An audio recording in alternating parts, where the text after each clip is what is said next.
പറഞ്ഞു ആദ്യമായിട്ടാണ് തോക്ക് കുടിക്കുന്നത്, ഫസ്റ്റ് ഷോട്ട് തോക്ക്, അതൊരു പോസിറ്റീവ് ഒന്നും ആ ഒരു എക്സ്പീരിയൻസ് എങ്ങനെയുണ്ട്? ഇപ്പം കന്നഡ മലയാളം കോമ്പോ തോക്ക സിനിമയിൽ എല്ലാവരും പിടിക്കുന്നുണ്ട്, ഇപ്പൊ കൂട്ടത്തിൽ പിടിച്ചതാണ്. അപ്പോ ഈ പറഞ്ഞ പോലെ തന്നെ കന്നഡയും മലയാളം ആയതുകൊണ്ട് പിന്നെ ഇത് അങ്ങനെ ഒരു ഫൺ അല്ലെങ്കിൽ നായകന്റെ കൂടെ നടക്കുന്ന അങ്ങനെ ഒരു ക്യാരക്ടർ അല്ല.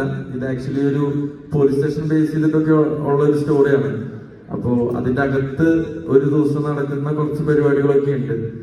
അപ്പോ അതിലപ്പോ അതുകൊണ്ട് തന്നെ അതിലത്തെ എല്ലാ പോലീസ് ക്യാരക്ടേഴ്സിനും ഒരു ഇമ്പോർട്ടൻസ് ഉണ്ടായിരുന്നു. അപ്പൊ അതുകൊണ്ട് തന്നെ എന്റെ ക്യാരക്ടർ ഒരു കുറച്ച് ഈ പറയുന്ന പോലെ തന്നെ എല്ലാ ക്യാരക്ടേഴ്സിനും ഓരോരോ സ്പെസിഫിക് ആയിട്ടുള്ള ഇമ്പോർട്ടൻസ് ഉണ്ട്. അപ്പോ അങ്ങനെ വരുമ്പോ എന്റെ ക്യാരക്ടർ അത്യാവശ്യം കുഴപ്പമില്ലാതെ കൂട്ടത്തിൽ ഇങ്ങനെ ഒരു ബേസിക് ഒരു പാവത്താനായിട്ടുള്ള ഒരു ക്യാരക്ടറാണ്.